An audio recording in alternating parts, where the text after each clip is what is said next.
¿Qué tal, alumnas y alumnos? Les damos la bienvenida a esta sesión de Aprende en Casa 2 para el ciclo 2020-2021. Yo soy la profesora Cintia. Yo soy el profesor Jaime y estamos felices de seguirles acompañando a la distancia en su desarrollo y adquisición de los aprendizajes necesarios para su vida. Como cada semana, tendremos nuestra sesión de la asignatura de artes para primer grado de secundaria. El tema del día de hoy es ¿cuánto arte? En esta sesión retomaremos la diversidad creativa en los diferentes lenguajes artísticos que se han desarrollado a través de la historia. Podrás observar cómo el arte ha estado ligado a la vida cotidiana de los artistas. Solo basta observar a tu alrededor. El arte nos da la posibilidad de observar nuestro entorno, apreciar las características y poder aplicarlo en nuestra vida diaria. Acompáñenos a ver lo que tenemos preparado para ustedes. Les pedimos que tomen sus cuadernos, lápices y colores para iniciar con las actividades que vamos a realizar. Si no cuentan con este material, pueden utilizar lo que encuentren en casa y que les permita desarrollarla. A continuación, les presentamos un conjunto de obras artísticas que han dado pie a muchas corrientes que hoy conocemos. Pongan mucha atención y anoten en sus cuadernos lo que consideren más importante. Al final, realizarán una actividad sencilla. También pueden utilizar hojas blancas o de un cuaderno para ejecutarla. Recuerden que es muy importante llevar a cabo todas las actividades que se les plantean, ya que les permitirán alcanzar los aprendizajes esperados en este ciclo escolar. ¡Comenzamos! A lo largo de la historia de la humanidad, los eventos más significativos han sido registrados y estudiados para crecer como sociedad. En el arte, esto también podemos observarlo. Por ejemplo, en la pintura se pueden ver plasmadas nuevas formas de pensar, de expresarse, de sentir e incluso nuevas formas de ver el mundo. Les presentamos algunas piezas artísticas que han tenido un impacto importante en la historia de la humanidad por su forma, color, técnica, creatividad o lugar donde se encuentran y que han trascendido hasta nuestros tiempos. ¿Se han preguntado cuál es el origen de las representaciones artísticas? ¿En qué momento el ser humano comenzó a darle forma a la expresión? ¿Qué piensan que necesita una obra artística para trascender en el tiempo? Les invitamos a ver el siguiente video. Tomen nota de lo que les parezca más importante y no olviden anotar sus dudas para expresarlas a su maestra o maestro cuando tengan oportunidad. ¡Vamos a verlo!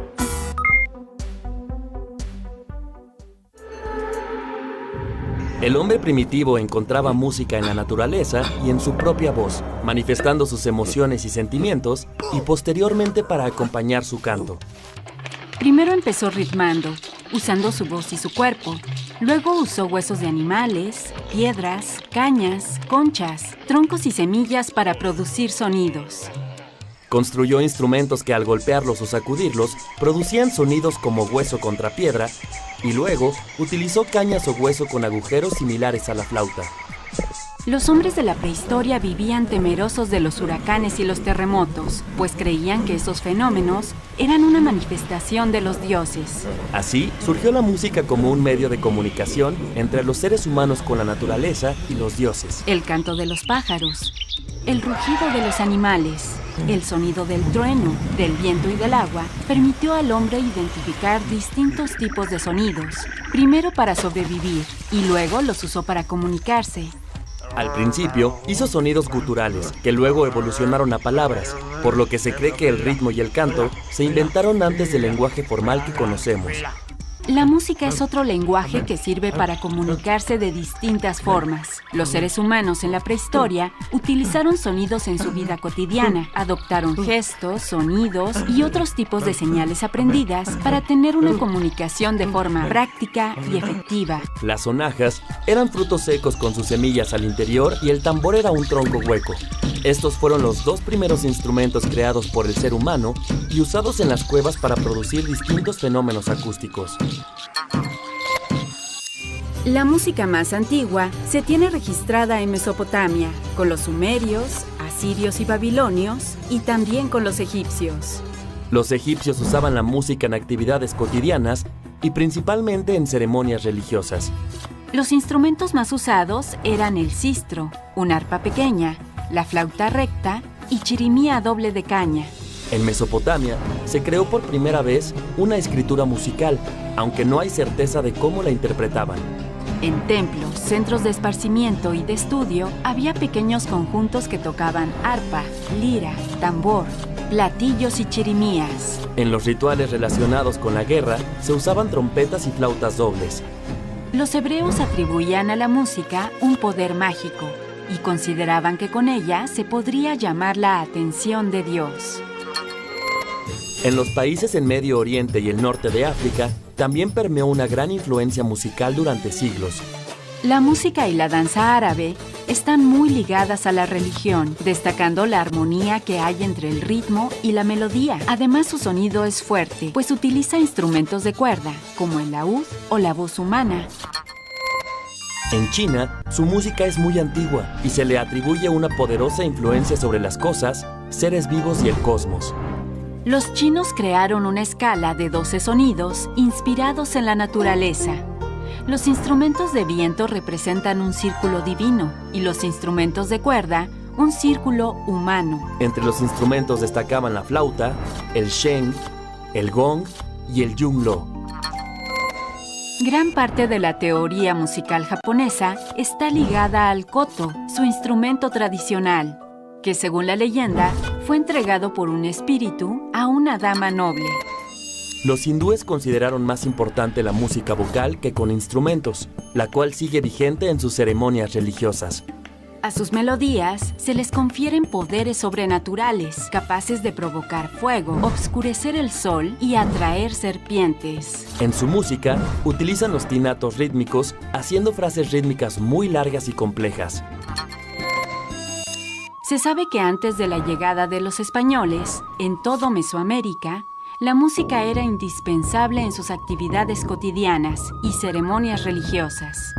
No se tiene registro de la música escrita, sin embargo, se sabe que principalmente usaban instrumentos de percusión, como el huehuetl y el teponaztle, con los que se invocaba a los dioses de la guerra. Se conservan algunos cantos y danzas rituales prehispánicas y aún se puede ver el uso de tambores y flautas de chirimía o carrizo en fiestas patronales de distintas regiones. ¿Cómo te imaginas la música prehispánica en México? Qué interesante ver cómo los primeros hombres y mujeres usaban sonidos guturales para comunicarse y poco a poco encontraron la música en instrumentos de la vida cotidiana. Y además de relacionarse con la naturaleza y la vida cotidiana usando sonidos, también empezaron a hacerlo con imágenes, lo que dio paso a la pintura rupestre, que es la representación gráfica o dibujo que se encuentra plasmado sobre una roca o cavernas y que fueron realizadas en la prehistoria. Gracias a que la mayoría de ellas se encuentran pintadas dentro de estructuras cavernosas naturales, han logrado resistir el paso de los siglos y muchas de ellas todavía pueden apreciarse. Las más famosas se encuentran en España y Francia, pero México no se queda atrás. Les invitamos a ver el siguiente video y observar detalladamente estas pinturas. No olviden tomar nota de aquello que les parezca más relevante.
que sigues con nosotros.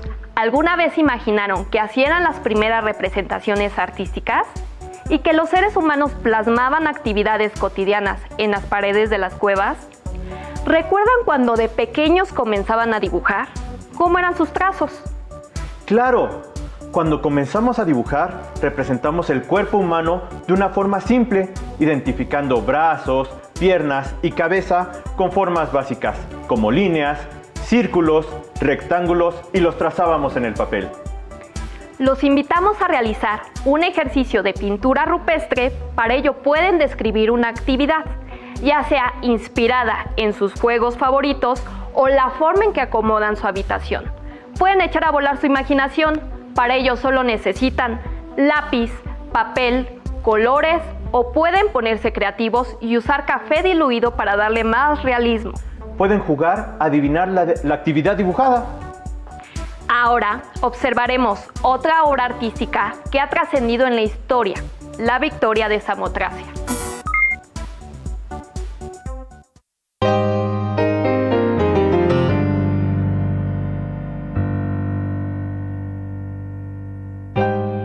Victoria Alada. La escultura de la que les hablaré lleva por nombre Nike. Fue encontrada en la isla de Samotracia, de ahí su nombre. Esto hace más de 150 años. Evoca por medio de su composición un triunfo bélico. Esta pieza representa a una mujer con alas que se posa en un barco. Tiene un peso de 30 toneladas. No se encontraron piezas completas de su cabeza, brazos y pies.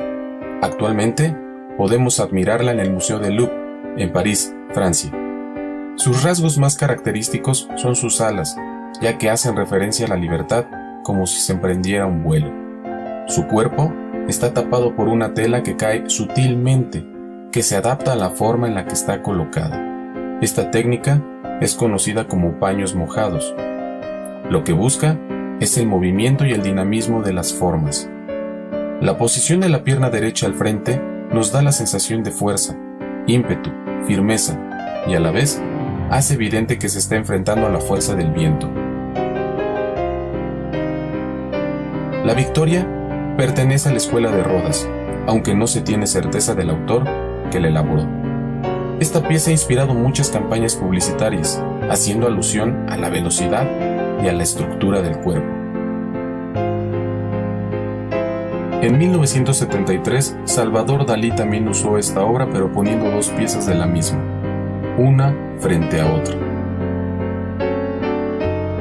Esta obra ha sido objeto de inspiración a través de la historia. Como ves, el arte vive y convive con nosotros.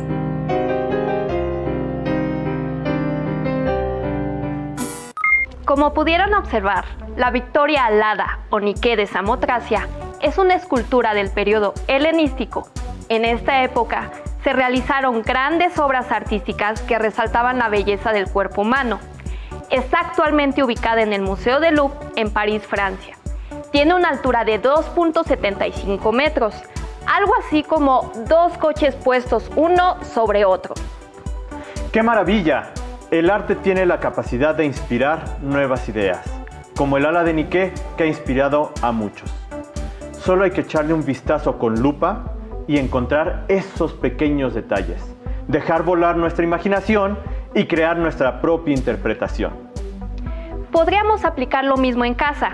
Observen objetos que encuentren en su alacena o sala, fíjense en los detalles. ¿Pueden dibujar una parte de ellos? No importa si no saben dibujar.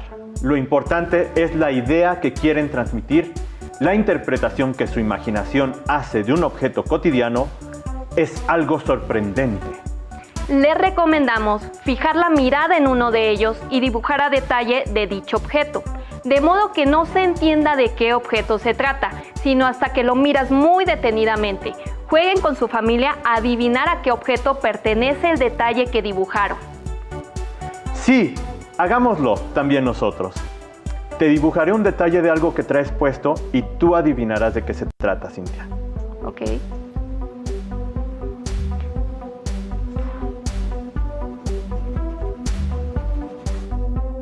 Vaya, creo que se trata de mi arete. Sí, es correcto. Y hablando de detalles, veamos una de las obras más famosas de la historia, que está llena de ellos, la Mona Lisa. Esta obra, también conocida como la Gioconda, está llena de sorpresas. Les vamos a contar sobre ella. Leonardo da Vinci no solo era pintor, astrónomo, arquitecto, ingeniero, escultor y muchas cosas más. En esta pintura en específico, utilizó una innovadora técnica para realizar el famoso retrato. La realizó hace más de 500 años, en 1512 para ser exactos, en la ciudad italiana de Milán. Se dice que es el retrato de la esposa de Francesco de Giocondo, aunque también el nombre La Gioconda se traduce como la alegre, aunque no se ve muy alegre, ¿verdad? A lo largo de los siglos, muchos autores han propuesto múltiples identidades para esta mujer, por lo que en la actualidad no se sabe a ciencia cierta el nombre de la modelo. También perteneció a Napoleón Bonaparte, uno de los generales más famosos de la historia y emperador de Francia hace más de 200 años. Dicen que Napoleón la tenía colgada en su recámara. Después fue puesta en una pared del Museo del Louvre y en ese momento no era tan reconocida. Fue hasta que la robaron que todos los reflectores estuvieron sobre ella. Así es, corría el año de 1911 cuando se robaron a la Mona Lisa. En ese momento incluso interrogaron a uno de los artistas más reconocidos del mundo, Pablo Picasso, pero era inocente. El ladrón resultó ser un carpintero italiano. A partir de ese momento es una de las obras más queridas y famosas del mundo. Por cierto, ¿se dieron cuenta que no tiene cejas? Si lo observamos a detalle, podrás encontrar características impresionantes. Además, si vemos con lupa el iris de ambos ojos, podrás apreciar el código secreto que el artista colocó, como las letras L y V, que hace referencia al nombre del autor. Qué impresionantes son todos los detalles que rodean a esta pieza artística. Con razón, es una de las obras más representativas del arte. Sin duda, no por nada sigue siendo una de las pinturas más visitadas en el museo. Por cierto, Leonardo da Vinci, autor de esta obra, nació en Italia, en la misma época en la que se desarrolló uno de los bailes más representativos del país, la tarantela. ¿La qué? La tarantela, un baile típico de Italia. ¡Wow! No, eso no lo sabía. La historia de cómo lo inventaron es muy curiosa. Fíjate que surgió en el sur de Italia como una cura ante la mordedura de una tarántula. Por eso el nombre, tarantela. Exacto. La idea consistía en bailar durante un tiempo prolongado a un ritmo rápido para sudar el veneno. Acompáñanos a escuchar la siguiente interpretación de una tarantela, para lo cual le damos la bienvenida a Leonardo Marroquín. Muchas gracias, maestro, un placer estar aquí.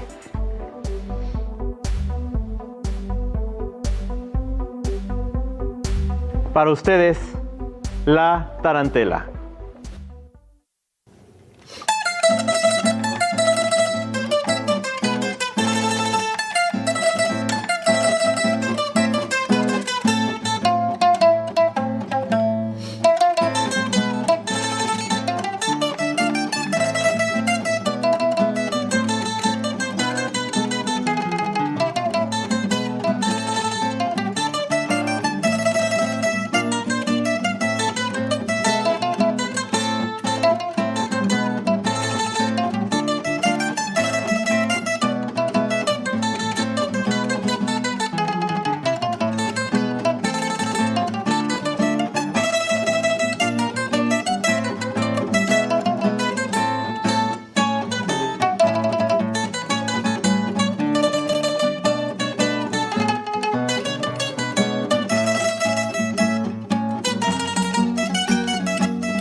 se dieron cuenta cómo diversas expresiones artísticas surgen por la necesidad de las comunidades de hablar de temas de su época y de su vida.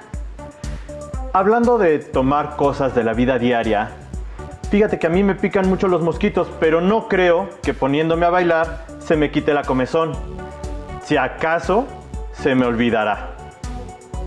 Tienes razón, las obras y manifestaciones artísticas tienen su origen en la vida cotidiana de las personas, pues retoman elementos que desean reflejar a través del baile, la música, el canto o la poesía.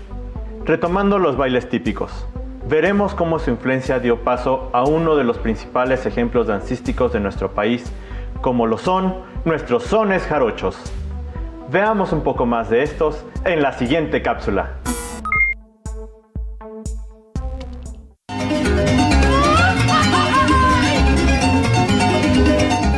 El son jarocho forma parte de un conjunto de géneros musicales que en el siglo XVIII fueron llamados sones de la tierra, que a partir del siglo XVIII-XIX empezaron a separarse regionalmente.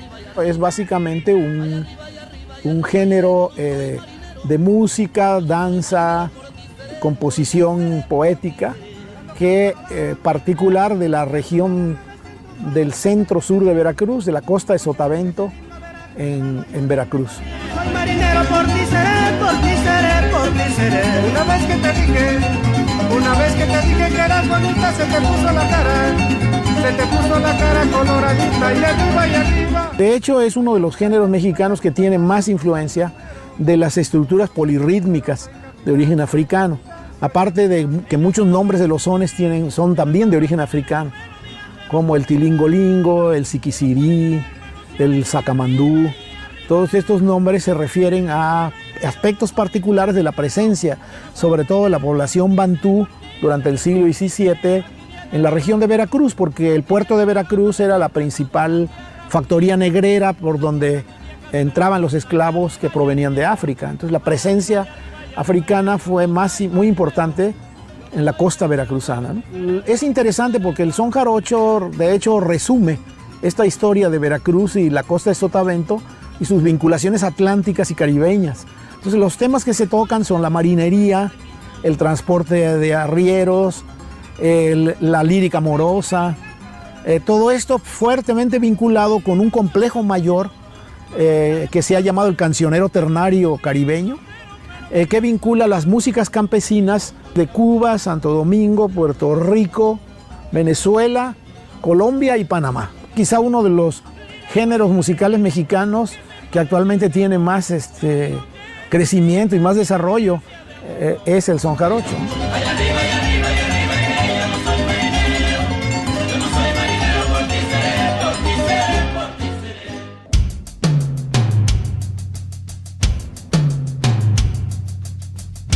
El descubrimiento de América en 1492 y su colonización en los siglos siguientes repercutió también en el continente africano.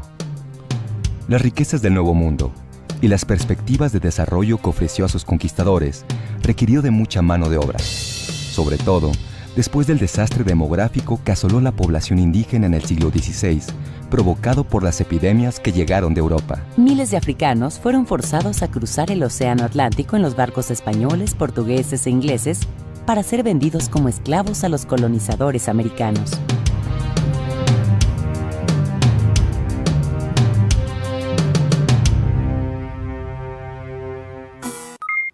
Pudieron percibir cómo es impactante descubrir la capacidad de adaptar las expresiones artísticas tradicionales en contextos más contemporáneos sin que pierdan su esencia. Así es. Como hemos visto en esta sesión, todos podemos tomar eventos ordinarios o extraordinarios de nuestras vidas y, usando nuestra creatividad, podemos elaborar piezas artísticas. Solo necesitamos recordar que en el arte expresamos lo que sentimos, lo que acontece, las opiniones sobre esos eventos o la percepción de los mismos. Bueno, el reto que les proponemos el día de hoy es buscar un baile, pintura, canción, obra de teatro o libro que hayan trascendido artísticamente en México y que retomen elementos de la vida diaria. alumnas y alumnos. Por hoy es todo, pero no olviden que seguimos con ustedes aunque sea a la distancia. Los esperamos en nuestra próxima sesión de la asignatura de Artes.